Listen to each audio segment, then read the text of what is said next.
So I'll kick things off, Pablo, by saying a big thank you for joining us this morning for an episode of The Responsible Edge.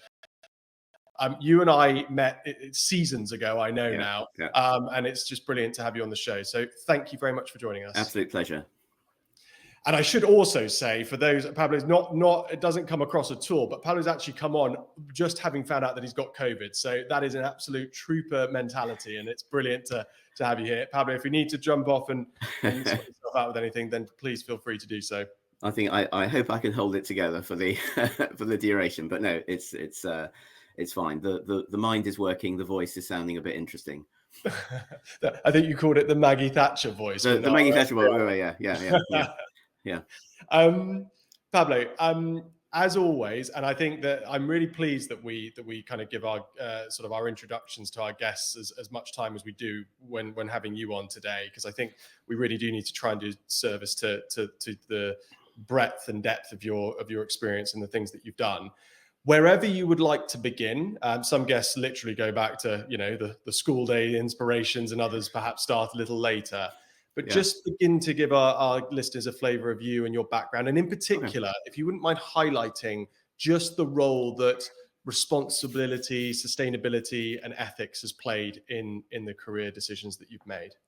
Yeah. No, that's fine. Well, if it's okay, I think I'll start now and work backwards. Perfect. That's okay. So, I mean, I'm just on the cusp of, I think of it switching into my third career. So I'll tell you about my second career, which is just coming to a natural end. So I've been a social entrepreneur for over 20 years, founding and co-founding social enterprises, charities, businesses, which are all designed to make a social impact. Some quotes for profit, some not for profit, depending on the circumstance. And that's really been a sort of a hugely satisfying period of my career. And I'll explain how I got into it in a moment. But the key thing for me is that that's helped, teams and colleagues that I've worked with to have an influence on about 1 million or over 1 million people's lives, their skills, their confidence in different ways. The most recent one, Visionaires, is something that I've just very recently moved on from, and that is helping very early stage entrepreneurs, people just an idea. The idea of that was to fill a gap in the market. If I've just got an idea but no qualifications, no social capital, not sure what to do, as that's the life of an entrepreneur. And those of us lucky enough to have networks can climb on the shoulders of other people.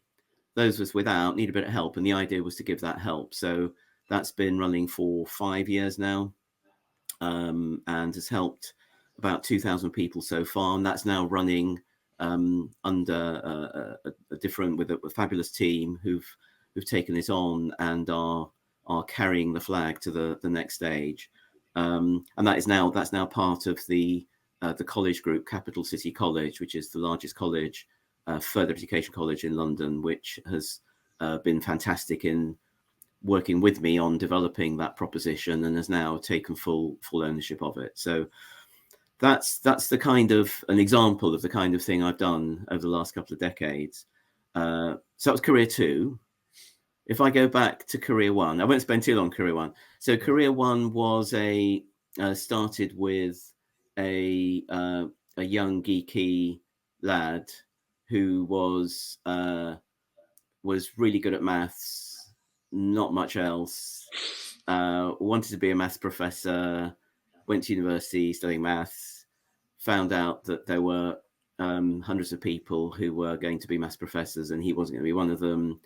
And so from that, I just figured out, well, how do I make myself useful? And I trained as an accountant, chartered accountant, joined Arthur Andersen, which was, being frank, it was the one that was paying most at the time. This was in the 80s. And that's why I joined. And in a way, that's the clue for the kind of seeds of ethical thinking, which were not very present as a young 20-year-old. So and some of the people I've spoken to, I'll talk about that later, just amazing how they've had that motivation to make an ethical difference in the world. I didn't have that as a teenager. But that really was the start of a career, and that was about being useful, fabulous training. And of course, the interesting thing about Arthur Andersen was that it was an organization that many years later, and sometime after I left it, collapsed because of effectively unethical practice, signing off accounts that were false. There were problems with Enron. It was the auditor for that. WorldCom was another one. So it was getting into not just ethical hot water, but legal hot water, to the extent that it couldn't continue operating as an organization. So I sometimes think back on what was it like. So I wasn't totally, if I'm honest, totally comfortable in that environment. The training was great, the pay was great, the experience was great. But in that organization, there was only one KPI, only one target. And they used to see league tables at the end of each month of who has charged the most hours to clients. And it was good to be at the top, and it was not good to be at the bottom. And that was it, So if you're at the top, you got promotion, you got more money, you got interesting clients. If you're at the bottom, you got kind of, encouraged to go and find your opportunities elsewhere. And I was kind of floating around in the middle somewhere, and, I was doing all right. But there was a kind of sense of discomfort of, surely, there must be more to an organization than one KPI. Mm-hmm. So that's when I went exploring. I worked in the city for a while. Similar sensation there in the City of London. It was the time of deregulation, and that there was it was a crazy time, and it was very money motivated. And I sort of found my way through the banking sector into an area of accounting, which was more to do with management and less to do with watching the numbers. Mm-hmm. And that's when things started changing. And I worked in Nationwide Building Society for a while, and that was extraordinary. That was another awakening, because it was at the time, this was in the 90s, when building societies were privatizing, and the motivation to privatize was to become like a bank, be able to take more risks. And by the way, senior management could earn a lot more. Senior people generally could earn a lot more akin to the banking than the building society sector.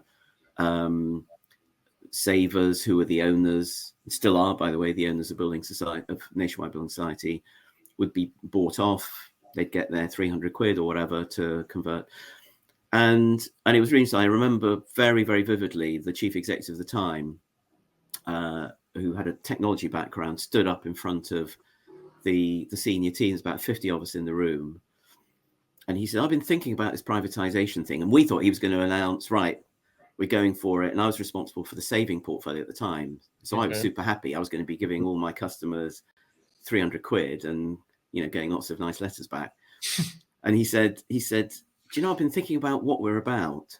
What do you think we're about? And we were saying, we lend money, we help people save. It's about that money cycle of saving and borrowing, and we help people out. And he said, well, I've been thinking about it, and actually I think it's about giving peace of mind to our customers. And we all looked at each other and went, what's he on about? What's his peace of mind? Is he, is he having a kind of a religious experience, or what's going on? But he took us through this, and he was very, very eloquent in explaining that if the point is giving peace of mind, what is the point of doing what we're doing? Because we do that pretty well. We'd learnt some lessons in sort of the late 80s, early 90s about what that really meant to customers. We were known as a very customer-friendly organization. And he said, do you know, I just don't want to disturb that. In fact, I want to do more of that. And I think the way we're going to do that is to be the big building society that does not convert. And the proof's in the pudding. I mean, it's acquired huge amounts of market share ever since. I still bank with them. I still, get their AGMs and and this is many cycles of management later. This is 40 years on. So it's a massive success. And I can draw the line right back to that conversation, which was a conversation which went beyond the obvious commercial drivers and other things too. But I think that one was particularly influential on me. And Pablo, was that the first? Just for absolute clarity, you've talked about your early career working as an accountant and then going into the city, and that's all Yeah, very bottom line, profit yeah, driven yeah, in terms yeah, of the experience. Is that experience at Nationwide? Is that you saw somebody making a decision that wasn't looking at prioritizing the financial return yeah, yeah. immediately, but was looking at the long term Looking at the implications? long term, and, Okay. yeah, and it got me thinking. I mean, again, Yeah. it wasn't a kind of flicking a switch, and it was only, really my second career started when I was headhunted into an educational startup, Okay. which later became University for Industry, Learn Direct, and other brands that spun off, and most of it's still running today. And when I started working, and I was the CFO, so I was recruited for my specialist skills. So working in education, that's when the penny dropped.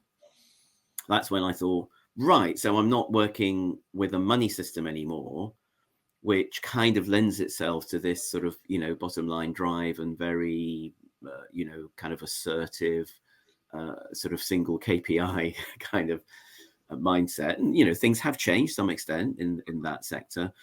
But in the education sector, that wasn't the point at all. The point was to provide an education, to help young people grow, to help adults grow, to help apprentices develop, all those good things.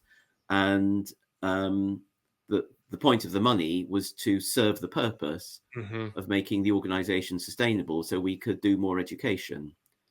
And suddenly I felt I was, in my, I was close to my heart of Mm. this is the point of, I think, what we all do. And I've now got all the way around to the point of thinking that actually all organizations, whatever they're doing, the ultimate test is their social impact, full stop. And Pablo, how many years of your career at this point have you gone through in terms of the accountancy, working in the city, working at So Nationwide? pretty much 20 years. 20 So years. so half and half, yeah. So what was that like in terms of the human sort of experience, if you like, of this sort of maybe too grand a term, but that sort of awakening that occurred where you just thought, right, actually this is the application of my Yeah. energy, my efforts, and just talk us through what that time in your life was like. Yeah, well, it was about growing up, really. I Mm. mean, and this was in my 20s and 30s, and so probably a slow developer, I would say. But it was growing up about working out what was important to me, where I could be useful, and to some extent, it was kind of recovering from the shock of not being a maths professor, because that was always the plan. But that was the deal. So it was like, I'm not going to be a maths professor. So this was always a sort of second inferior option, and so yeah, and so some of it was about recovery of confidence as well, Mm. and then that experience of moving into a different sector, moving something that was genuinely inspiring to me personally. That then the second career, as I call it, was the good bit, and And yeah. And presumably, I mean, going full circle, essentially, although you're not a maths professor at this point, you're ultimately working in education and having an influence in that area. So there must have been a degree of satisfaction that went along with that. Yeah, I suppose so. And the two of the most challenging areas in the sector I work with, the vocational, technical vocational sector of education. Everyone has to get their basic English and maths qualifications, and it is kind of interesting. I mean, I'm not directly involved. I'm not a teacher. I'm not, I don't do that. But there is some satisfaction in that full circle of really trying to figure out for people, and it's most people, by the way, who are not entirely comfortable looking at numbers and working out trends and graphs and stats and tables and trigonometry and all the stuff beyond, which is all stuff I love. That was a playpen for me. So learning that, look, that's hard for some people, and most importantly, functionally, the stuff, I don't use any of my degree. I don't use any of my A levels. I'm not sure I use any of my maths. I use a lot of arithmetic in my job. Mhm. I've got to look at margins and resources, and some of the work I do with finance work. It's pretty basic math. So I've learned that there is a level of I suppose, mystery that Mm. we create around some of those subjects, which make it hard for people to break into it. Whereas if you're having a conversation with somebody that is helping them work out, how to measure the area of a table so they can decide whether that's going to fit in a particular space because they're working in a construction program, that's fine, because that's applied maths, if you like. But when we call it maths, it becomes a bit of a barrier. So some of those things about language and demystifying, and I think that's a big part of my work often is taking the mystery and the jargon out of things, because that is always a barrier to learning. Pablo, I'm wary of time, and I feel like we need to get on to your second part of your career, or certainly extend through that. So just talk us through then from your first sort of CFO role working in education, like what happens next? Yeah, so what happens next? So that was a startup, and I hadn't worked in a startup before. I was employee number 3. We actually grew to 2,000 or 3,000 people, but really very quickly. And during that time, my role in the organization changed. And after about 4 or 5 years, I worked out that the only thing I didn't want to do was finance. And I had that conversation, with colleagues around me. And because we'd grown, we were, by then the biggest organization in the technical vocational sector, was fueled by government money. It was at the time, that was the previous, anyone remembers it, post 97, where there was a new Labour government which had some wriggle room in their finances, and this initiative is one of the things that they invested in education. So it was massively supported by government and was able to grow very quickly. But the other insights, we were getting hold of the web, because again, if anyone remembers that, I sent my first web-enabled email in 1996, and I remember thinking, this is big, this is amazing, this is almost telepathy sending this through. And of course, that's transformed how we work in that another way. So this was very early stage of mass use of the web, and we made a strategic decision to use that as a way of reaching as many people as possible across the UK, giving people who hadn't succeeded at school a second chance. So I got more involved in the strategy, the government relations, some of the central functions, not including finance, and it got me involved in really being an advocate and a promoter of what we were doing. And part of my job at that time was to ensure that the government of the time, and actually there was a new incoming government later on, so this was 12 years later, that it would be okay to take this publicly funded asset and part privatize it, so that it could find a life in sort of different forms that were more relevant to where it was going next.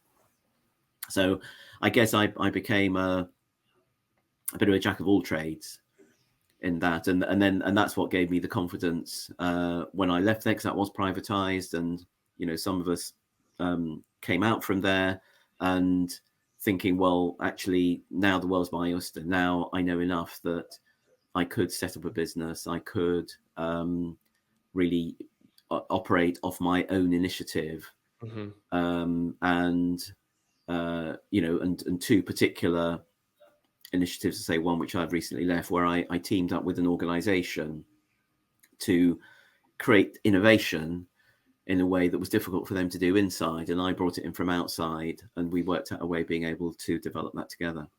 So that's that was those 20 years in a nutshell. In a hell of a nutshell. That's an amazing ability to be able to pull that all into such a succinct form. Let me ask you, Pablo, when you are then, you feel like really interesting to hear how you felt like you kind of developed the toolkit, if you like, at that point, where it wasn't just about finance. You had all these other sort of skills that you developed through the role. In terms of those startups that you then look to develop yourself and establish yourself, like, what role did social impact and ethics play in your decision making about what you wanted to do? It was everything. It was everything. By that stage, I'd worked out that and I was lucky. I could take financial risk. Not everybody can do that. So that's that's a very important part of the confidence to try something out.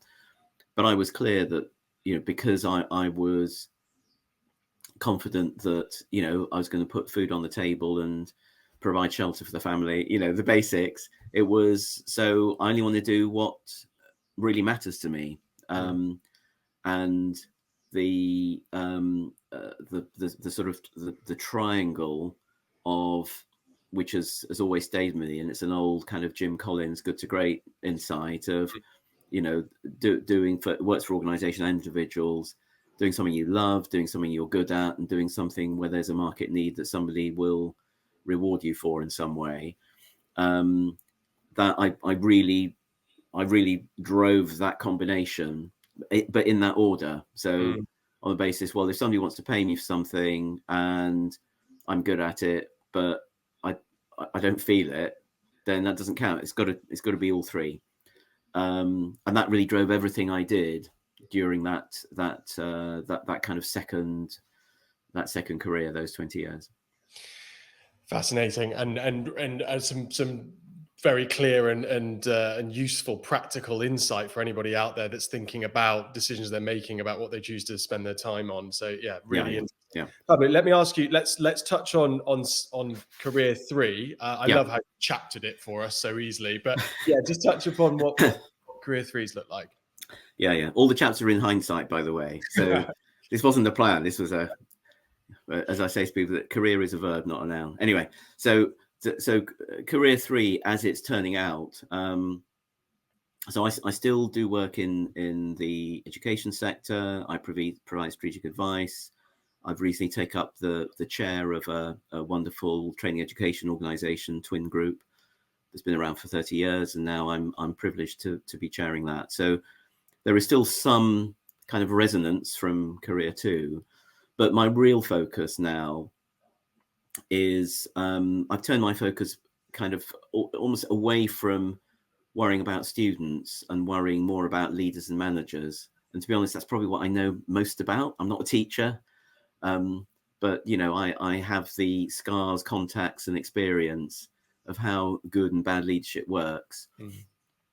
And that's taken me to the idea, which I first thought of 6 years ago, of writing a book about business ethics and about ethical leadership. It has taken all that time. I've been super busy to really work out how I was going to do it. And, now I'm more than halfway through. I've interviewed about 30 leaders and managers and other people with influence, not just CEOs, but it's mainly CEOs and chairs. And just drawn out from those conversations, what does it take to do the right thing, in simple terms? And the insights are magnificent. So that really has set my third career, which is I'm just going to do that a lot. I'm going to write the book, I'm going to publish it, and see what happens. I love it. And Pablo, we're very fortunate, I know, that we're going to be able to sort of draw upon some of those insights from some of those interviews that you've had with people for the research of the book in the second part of our conversation. Speaking of which, if possible, and I know we've not really done service to your full career there, but for anybody that is interested in finding out more about Pablo, we'll obviously provide links to various websites and LinkedIn, etc. I would recommend checking it out. But Pablo, let's move into the second phase of the conversation. Would you mind just starting by giving our listeners just a brief introduction to the article by, I think it was Wendy Gemiko in the Chartered Institute of Marketing. Just give us a flavour of what the article covers and perhaps pick out the most interesting points that you found in that piece. Yeah, well, it was interesting because it was exploring the challenge of working in a regulated system that is increasingly, well, in Europe, I should say, is increasingly biased towards demanding of leaders and businesses that they pursue ethical practice, and really kind of challenging that relationship between the leader and regulation, which, and we all know regulations are imperfect and don't always have the desired outcome. But the fact is the direction of travel, and there are some challenges now in North America where that there is a move towards deregulation, which is kind of interesting. But there is that increasing pressure on leaders about things that they have to do.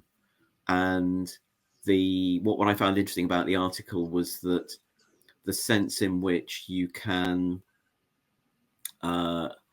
really go back to first principles about your motivation, about the purpose of your business, and pick up regulation inside of that rather than work under it and tick the boxes.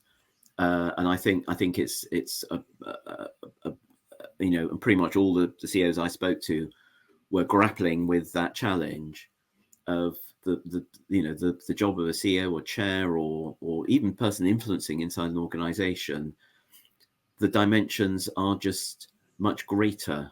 And you know, I think you asked me before about the long view and the broad view, that you know, my goodness, we're all challenged on both of those dimensions. So it's an example, if you're working in the European Union, not UK, by the way, in the European Union, the now you are required to make sure that there's ethical practice throughout your supply chain. Mm-hmm. And we've known about things like modern slavery being standard, and you know, hopefully everybody gets, yes, that's basic. But there are much more demands on the supply chain, not just businesses that are based in the European Union, but businesses that do business in the European Union, even if they're based elsewhere. And essentially the license to practice, and this is, by the way, large businesses only, the license to practice in the European Union relies on you being able to demonstrate under audit pressure that your supply chain, no matter where it is in the world, is working under reasonable ethical practice, in simple terms. And that's, I mean, and we've been moving in that direction for some time. And that's an example of the fact that you can no longer look at your stakeholders in a narrow sense. Because it used to be, I've got my customers, I've got my staff, I've got my investors. Really, everything else, you know, will kind of fall into place. You know, my job with the suppliers is to get the best price. My job with the community around me is to be kind of not too horrible to them. And, you know, that's the kind of old school kind of leadership.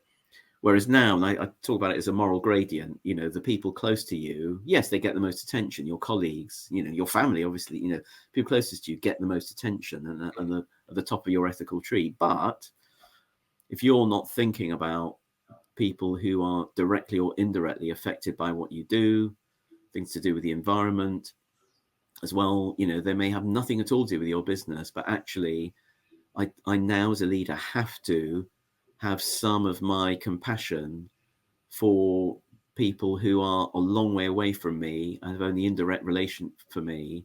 If I'm doing negative things into the environment, their livelihoods, and you know, we've seen the damage of the hurricane that, you know, has just happened this week. I mean, it's horrendous to think that probably that is something to do with the impact as industrialized businesses we've had on what's going on in the climate. If we're not thinking about that, then we're not doing our job as leaders. Pablo, that was a brilliant introduction to the article. Thank you. And for anyone else that wants to kind of read the full piece, we'll obviously link to it in our various materials for the show. Let me ask, you described that perfectly.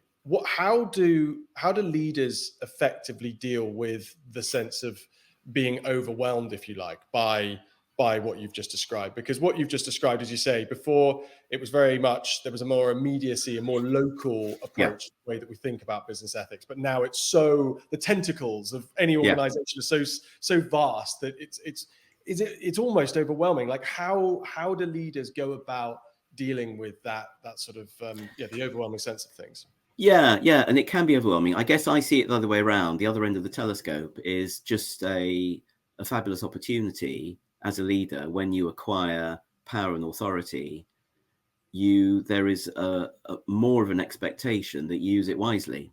And there is more of a dialogue, for example, with your investors, that the short-term dividends may not be as high because you're taking a long-term view, and a lot of that is to do with ethical positioning. So it's the point is, it's an opportunity that you can make a bigger difference, and the question is how do you choose to do that? So yeah, it's more complicated, it's more challenging. And I mean, there are a couple of things, and from these conversations I've had, that are emerging from how people in practical terms cope with it. One is to do with your really with your own motivations, with your own intentions, because there are three kind of parts to that emerge, and one is two people we're very familiar with, and the third one less so. So the ones we're familiar with is, I'm motivated by power. My power comes from my market share, my ability to control my suppliers, my ability to secure loyalty from my staff, etc. And that's all about power. And if that's your prime motivation, there are risks in that. If that's not your motivation at all, there's problems with that as well. There's a kind of Goldilocks zone of you need that power to make things happen, but there are some dangers if that, and that's a little bit, as I talked about, kind of old school leadership. That's a lot of where it comes from. We still see some of that behavior of I acquire power and I do everything I can to hang on to it, and then that's the job of regulators to tackle monopolies and so on. So that's the first one. The second one is about performance, which is the basic of leadership. The organization has to deliver, has to be customers happy, it has to have all of the measures of performance and success. That's pretty basic, and most leaders operate mostly in that zone. I've got to deliver a good outcome because I've got a plan, I've got a business plan, I've got a board, or I've got investors that require me to do this. And again, that's a noble pursuit. But what I'm discovering is, if that's your prime motivation, again, you're probably missing a trick. So the third one, which handily starts with P as well, is principle. And there's been a smaller number of conversations I've had, and you're one of them just earlier this week, where the motivation of the leader and the person with authority and power is, what do I stand for?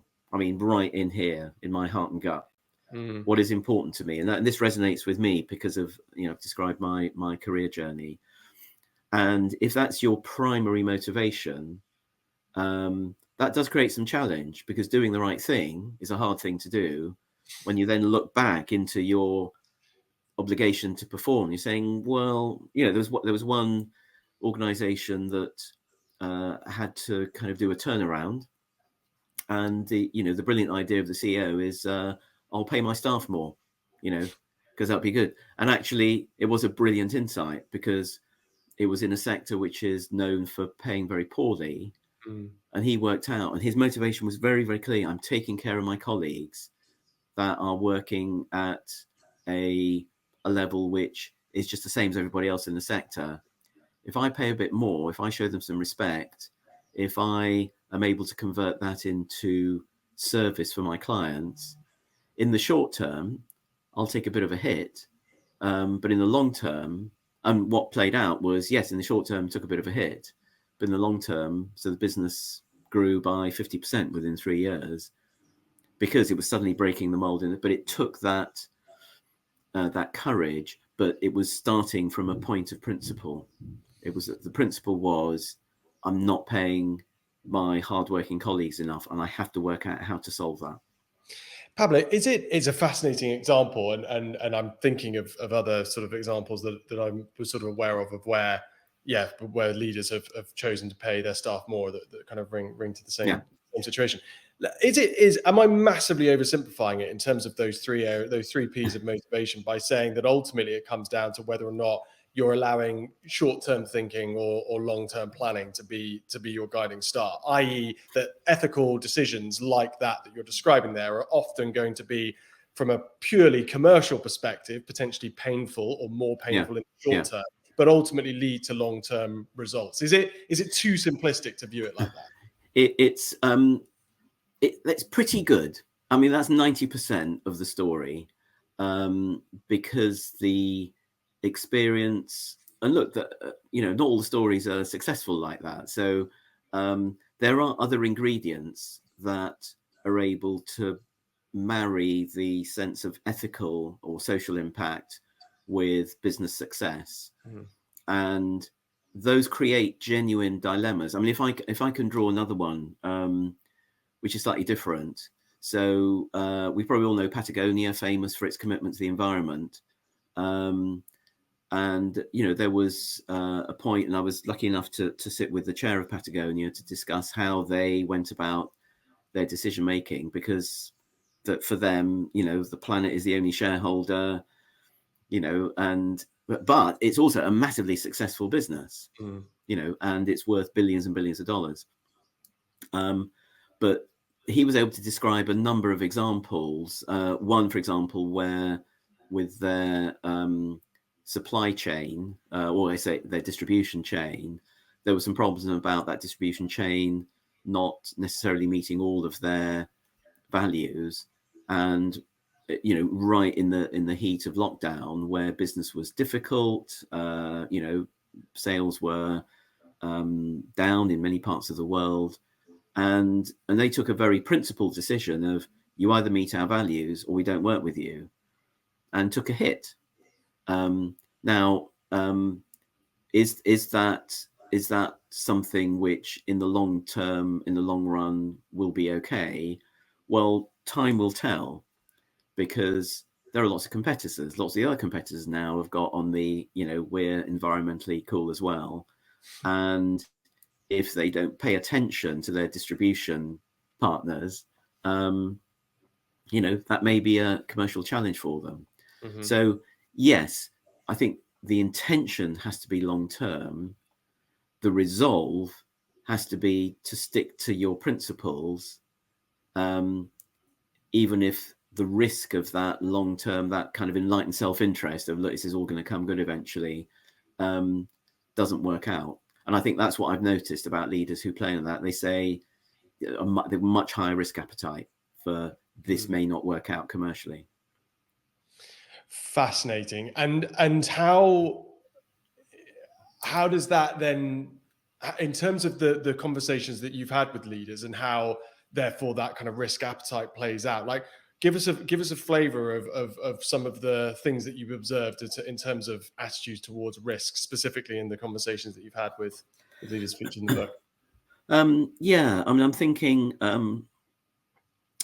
what's another good example? I mean, there was one interesting conversation. Was a leader whose team was affected by the Twin Towers, the attack on the Twin Towers in 9/11. Mm-hmm. And part of the story was about what happened sort of in that event. It's an extraordinary story, because they were literally, sort of halfway up the second tower. Oh, wow. With the whole team. And anyway, thankfully they all got out safely. But the ethical question came later, which was, there was a significant amount of trauma in that team, because they had witnessed people, and some people they knew, kind of literally falling from their own building and the building next door that was struck first. And it became a challenge for how do you deal with that? How do you keep, and they were part of a group, and they were able to, move to another site and carry on their business. And in a practical sense, the hard landscaping of the business was okay. Everyone was safe. They had a place to work. But the real issue was the fear which people carried traveling onto Manhattan Island every day. And this leader had to kind of deal with that, and could have said, well, figure it out. If you don't want to work here, get yourself another job, which would be kind of particularly that culture. But actually, that individual didn't do that. He said, actually, this is something that fundamentally we can't just look the other way. And effectively what they did is they took a kind of UK model into New York, which is kind of famous being pretty hard-nosed with employee relations, and said, if anybody wants to leave, we will help you, we will give you support, financial and other support. And if you want to work nearer home and not have to travel onto the island, because this is a scary place to be because of what happened, that's fine. Mm. And the team, and it was a major risk to the team, because he knew that significant numbers of the team, and they made it blanket. They didn't say, oh, well, yeah, but there's a couple of you that are really good and we're not let you go. It was like, anybody who wants to go, we won't stand in your way. And in fact, you had to rebuild the team from nothing, not really knowing what was going to happen, but from a pure place of compassion for what they were going through. And so it was that sense of, well, what's, and my conversation with this leader was, well, what's the point of working with a team that don't really want to be there? And you probably get by, probably short-term results will be fine in the long run, but you have to bet the whole team if you want to recover from that, which is what you did. And again, happy ending.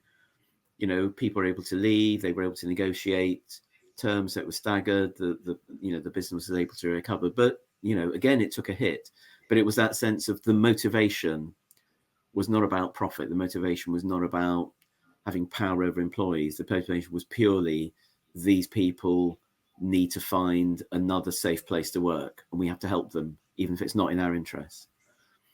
Pablo, that was again a brilliant example. We've had two examples now of where leaders that you described have with that principle P, if you like, have made decisions in light of that, and it's gone well. It's gone the right way.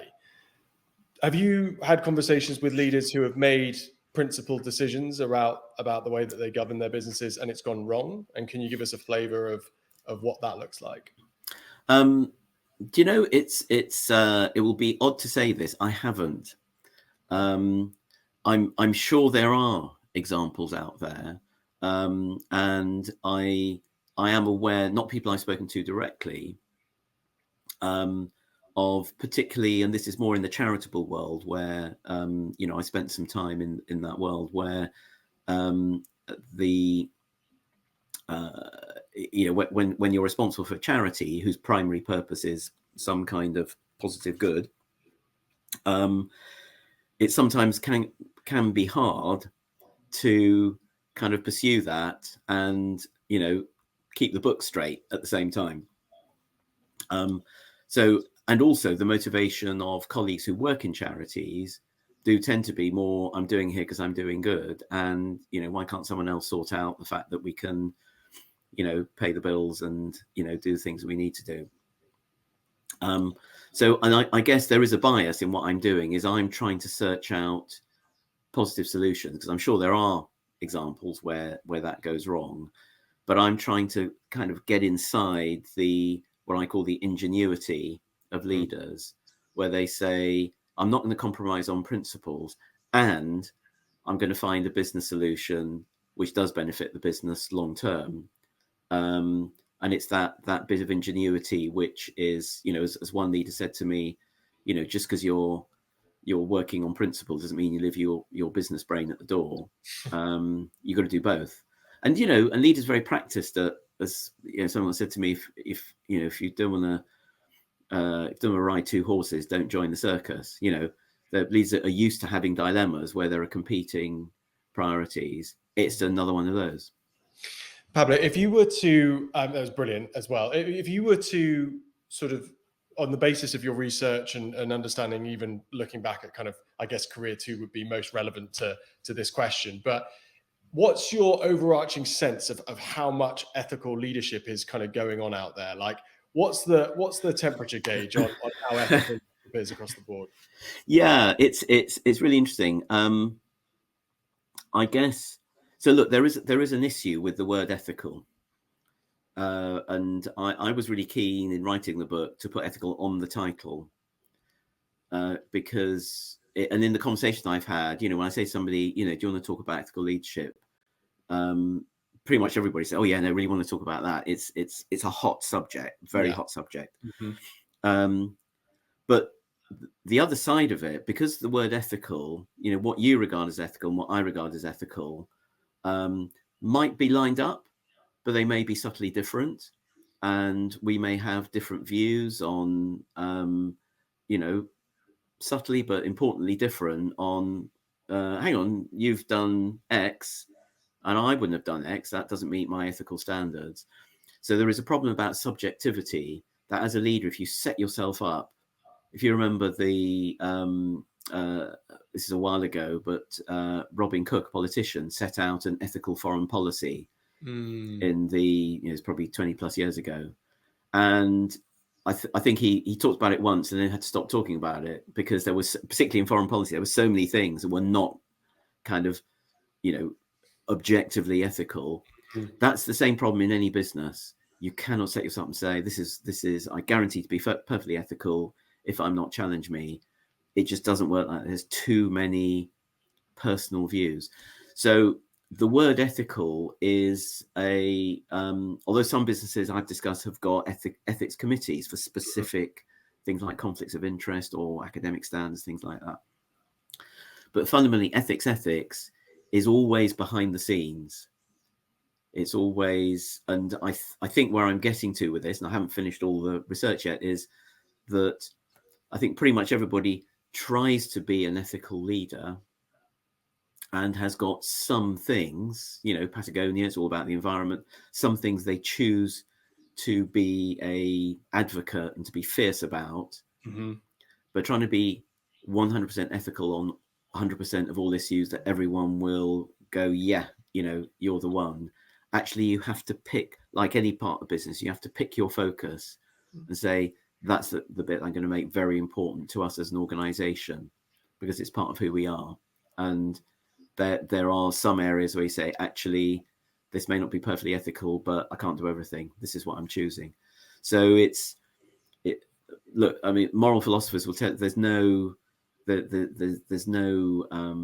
objective standards of ethics and morals. And so the word ethical is a label that you can talk about. It's very hard to lift and drop that completely into a business. You have to talk about values and codes of conduct and ways of working, and that there are euphemisms for what lies behind. Pablo, and that was brilliant responded to as well. Let me ask you then about principled decision making. You've alluded to. If you were to think about like your career and the experience, do you get a sense that there is more principled decision making going on within leadership roles in this day and age, or do you think we're still far behind? And depending upon where we are, what needs to happen in order for us to have more principled decision making going on at leadership level? And so I think there is. I think that there's been a dialogue between business, government, society, which has said we just need to do better. The challenge is, and a bit like I've just been describing, ethical standards are different in different cultures. So if you look at the EU and the UK and the US, which is what I looked at most, that there are differences and there are different views on what is okay or not. So we're still kind of finding our feet on that. What is clear to me, and from these kind of ingenious outputs of ethics equals good business, is that I see more and more leaders figuring out a way of having our ethical cake and eating it commercially. And that will pull us all into that direction. Yes, there will be more regulation, as was in the article. Yes, there will be more things that you just have to do. I think the opportunity for leaders now is to say, if I'm just ticking boxes and just keeping regulators happy, that's not a competitive advantage, because everyone has to do that. If I'm demonstrating to my colleagues, to my customers, to my investors, and to my wider community that I'm going over and above with good reason, and I can sustain that as an organization, then it's it's win-win-win all round.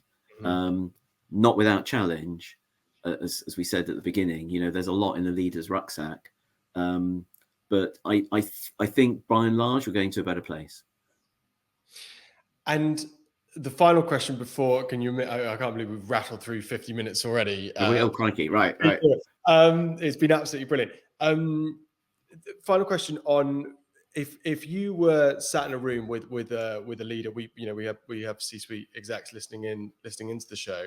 If you were sat in a room with them and they were looking at sort of analyzing themselves as a leader and thinking about how they could ultimately be more principled, more perhaps ethical in their approaches. Like, what would be your number one bit of advice, or what you would counsel them on initially?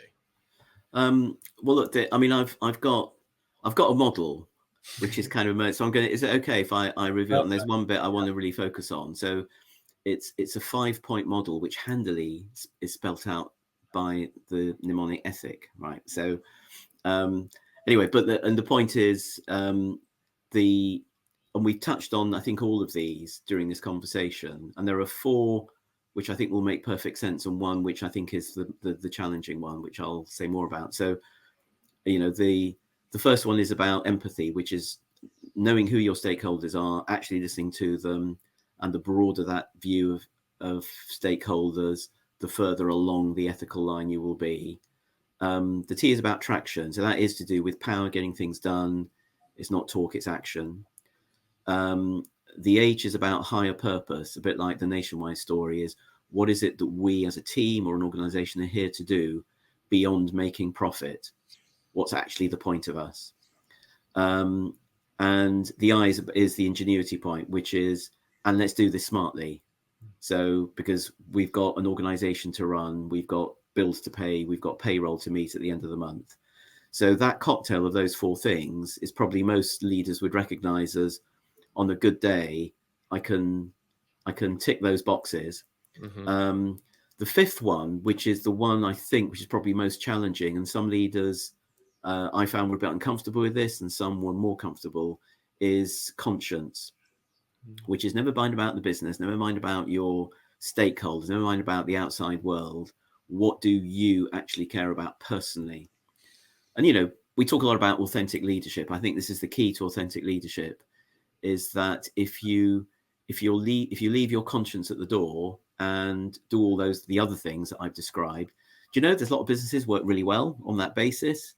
People don't necessarily know who the leader is in real terms, but they kind of will stand up, do strategy, do a great talk, inspire us, and we're happy with that.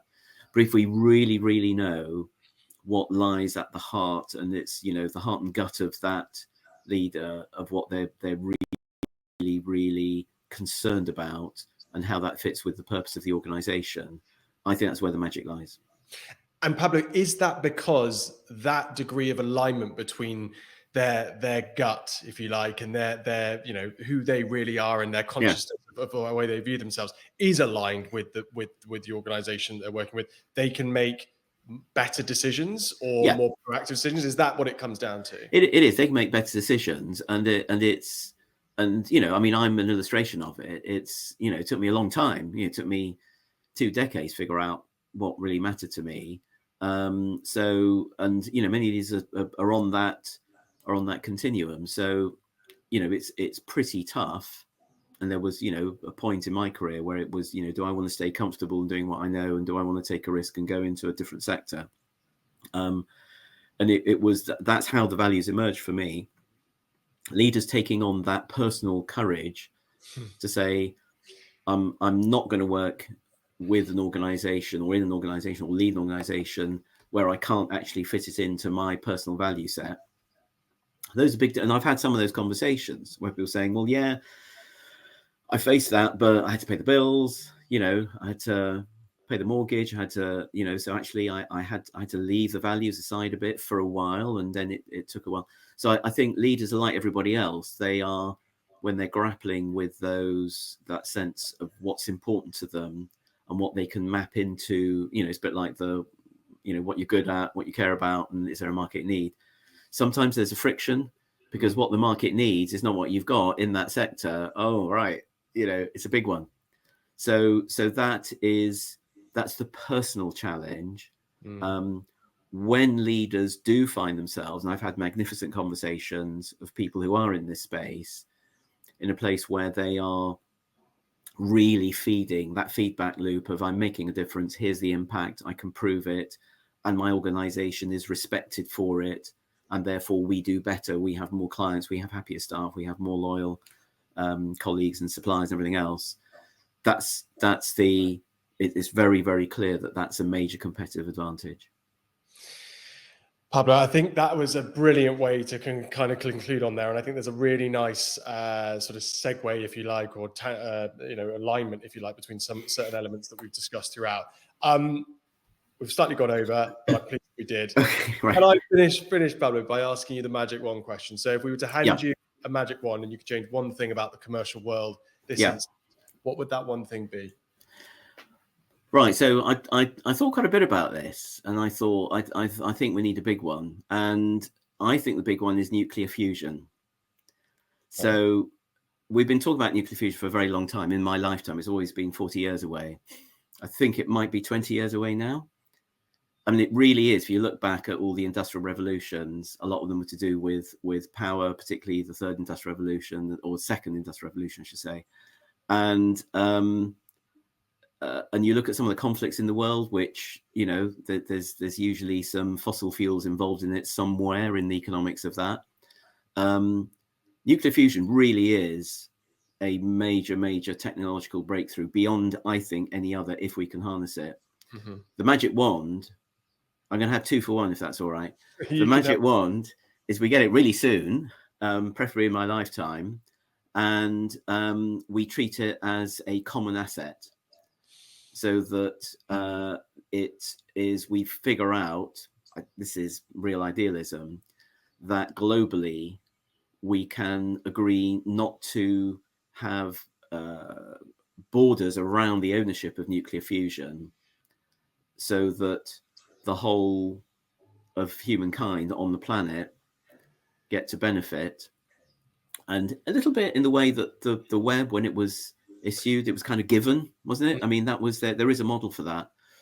Nuclear fusion might be trickier because it is a source of major sovereign competitive advantage. But if we can crack it and everyone gets to play with it, then that would be my magic wand request, please. If the god of Charlie can make that happen, then please do so.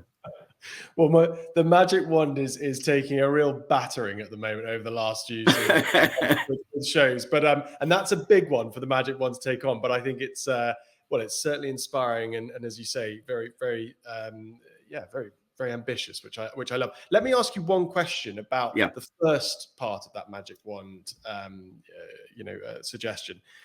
What would you say to those leaders that are involved in looking at evolving the technology and looking at the adoption of nuclear fusion? What would you say to them in terms of what they need to do when enabling that first outcome to be realized? Well, I think it's thinking about the consequences. I think, I've been to one of the centers where they're doing research into it, and the science is mind-boggling, absolutely mind-boggling. And so I'm not sure the science can go any faster, and there is a lot of resource, effort, and intellect going into it, and probably AI computing will accelerate that, because that's one of the areas where it's being directed. The most powerful computers on Earth are being given that question of, please provide nuclear fusion for us. So that's great. But I think it's thinking it through. So when we've got it, who owns it? Because when we do have it, there will be an almighty, bun fight to get into the control of it, the dissemination of it, the development of it. It needs huge amounts of investment to do it, and it is receiving a lot, which is, but it's still in kind of sovereign clumps around the world. And if there was a way that those people working on it could somehow bring the intelligence and ownership together for common good, it would just speed up the impact of it.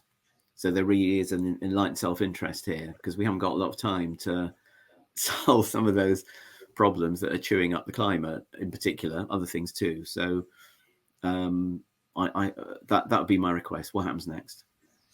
Pablo, that's absolutely fantastic. Thank you so much for sharing a very different kind of magic wand suggestion than we've certainly had on the show before, but one that is certainly going to keep me pondering for the rest of the day and beyond. Thank you for joining us this morning. It's been an absolute pleasure to have you on. Likewise, a real pleasure. Thank you, Charlie.